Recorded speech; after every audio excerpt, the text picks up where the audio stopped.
गुरु की शरण में आने के बाद गुरु आपको बताते हैं कि क्या कर्म करना है और क्या नहीं करना। शास्त्र विहित कर्मों को बताते हैं और शास्त्र निषिद्ध कर्मों को भी। और जो विहित और निषिद्ध कर्म हैं, तो निषिद्ध कर्म मतलब जिसको मना किया जाता है, नहीं करना, और विहित मतलब जिसे करना है। तो आपको विहित कर्मों में 4 कर्म बताए जाते हैं: नित्य कर्म, नैमित्तिक कर्म, काम्य कर्म और प्रायश्चित कर्म। 4 कर्म। इन 4 कर्मों में रोज संध्या पाठ करना नित्य कर्म है। रोज संध्या पाठ करना। और रोज संध्या पाठ करने के पीछे जो उद्देश्य है वो क्या है कि रोज का हिसाब किताब रोज कर दो। शाम के समय साहिब के समक्ष, तस्वीर के समक्ष, पूजा गृह के पास बैठकर, सबके घरों में होगी ना पूजा स्थल या पूजा घर, और नहीं तो कम से कम साहिब की तस्वीर और फोटो तो होगी जहां तुम आरती घुमाते हो और अगरबत्ती घुमाते हो। रोज आप दिन भर के कार्य से निवृत्त होकर शाम को एक अगरबत्ती जलाओ, प्रार्थना करो मन ही मन, आरती गाओ। नहीं, लेकिन उससे पहले कहा गया संध्या पाठ करो। संध्या का मतलब शाम, और शाम ही संध्या का मतलब नहीं है, हम जानते हैं शाम के रूप में। संध्या का मतलब है संधि काल, जोड़। और 3 तरह की संध्या बताई गई: प्रातः संध्या, मध्याह्न संध्या, सायं संध्या। संध्या का मतलब जो रात्रि का जाना और दिन का आना, वो भी एक जोड़ है ना, वो भी संध्या है। रात जा रही है, सुबह का समय है, अभी प्रकाश धीरे धीरे आने लगा है, क्योंकि सूर्योदय होता है उससे पहले प्रकाश होना शुरू हो जाता है। उससे पहले प्रकाश, सूर्य मानो एक संकेत करता है कि मैं उदय हो रहा हूं। तो सूर्योदय से पहले अरुणोदय होता है। अरुणोदय के समय जब सूर्य अभी निकला नहीं है पूरी तरह से क्या निकला ही नहीं है, लेकिन अरुणोदय होने से प्रकाश धीरे धीरे फैलने लगा, वो भी एक संध्या काल है। संधि काल यानी संध्या काल। रात जा रही है, अब अंतिम स्थिति में है, अंतिम वेला, और दिन का आगमन, रात्रि का जाना, प्रस्थान और दिन का आगमन।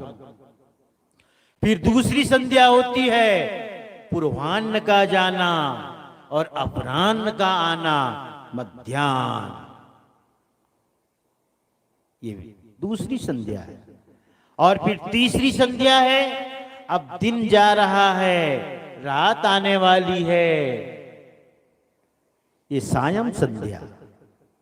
हमारे कबीर पंथ में 2 संध्याओं का महत्व है, लेकिन सायं संध्या का ज्यादा महत्व है। अब तो हमारे आश्रमों में भी सुबह सुबह गुरु महिमा का पाठ और आरती होती है, हाँ? और शाम को तो संध्या पाठ होता ही होता है। तो आप अपने घरों में रोज संध्या पाठ करें, ये भक्ति का अंग है। और ये लुप्त होता जा रहा है, संस्कार खत्म होता जा रहा है। और आज स्थिति ये है कि लोग कहते हैं साहेब मैं पूछता हूं कितने घर के कबीर पंथी हैं गांव में, यहीं की बात नहीं कहीं की भी। तो कहते हैं 100, 200, 300, 50 संख्या बताते हैं, लेकिन साहेब बस चौका आरती तक सीमित है। और उनके लिए एक शब्द और इस्तेमाल करने लगे, कभी रहा है साहेब। कभी रहा का मतलब कभी रहा और कभी नहीं रहा। तो कभी रहा मतलब, कभी रहा का मतलब जब कोई गुजर गया तो लोग बताते हैं तुहर घर जी कोई चल जथे मर जथे तो चौंका वाला हरो तुम चौंका करवा लो। तो घर के जो नए बच्चे हैं उनको बहुत संस्कार तो है नहीं, कभी कभार देखा होगा। तो चौंका वाला तक कौन ला बुलान और कोई ला बुला लो, फिर कोई भी महंत ला बुला लेते हैं, आप बुला लेते हो। अब वो महंत भी हैं, क्योंकि महंत में भी बुराइयां आ गई है। मैं भी कहीं चर्चा करता था, शायद वीरेंद्र के यहाँ बैठा था, वीरेंद्र के यहाँ पधरावनी में गया था।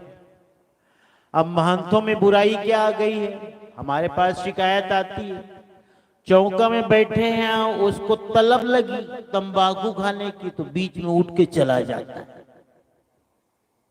चोंगी पीने चला जाता है, माखुर खाने चला जाता है ना। इसलिए हमारे सकर्री वाले साहब जो लोग आए हैं वो लोग कहते हैं चौका को इसीलिए मानते हो। अब कहेंगे ही साहब लोग, भाई तुम्हारे चौका करने वाले 3 घंटा चौका में बैठ नहीं सकते, 2 घंटा बैठ नहीं सकते, बीच बीच में उनको जाना है। हमारे सकर्री वाले साहब हैं, अभी मेरा कुरासी में कार्यक्रम हुआ था, साहब वहां पधारे थे। ठीक बोल रहा हूं ना साहब? हाँ, बहुत सुंदर आश्रम है इनका, बहुत बड़ा आश्रम बनाया है, बहुत श्रम से इन्होंने बनाया। मुझे बुलाया गया था जब मेरा कुरासी में कार्यक्रम था। तो देखो चौके की बुराई क्यों शुरू हो गई, इसी कारण से, क्योंकि महंतों में बुराई आ गई। महंत का मतलब क्या होता है? ज्ञानी, जो उपदेश कर सके। धर्मदास साहेब ने महंतों को भी, गृहस्थियों को भी महंत बनाने की पहल की, उनका योगदान में को, क्योंकि हम ये मानते हैं कि कोई गृहस्थ है, अगर उसकी पत्नी है, बच्चे हैं, तो ऐसा ना जानो कि वो गिरा हुआ ही है। मैं तो कम से कम नहीं मानता इस बात को, क्योंकि जिसके पत्नी और बच्चे हैं तो क्या गिरा ही हुआ है? इतना गर्हित, इतना निंदित नहीं। जब हम जैसे भेषधारी में भी गिरे हुए हो सकते हैं, तो आप जैसे धोती, कपड़ा, पैंट और शर्ट पहनने वाले भी उठे हुए हो सकते हैं।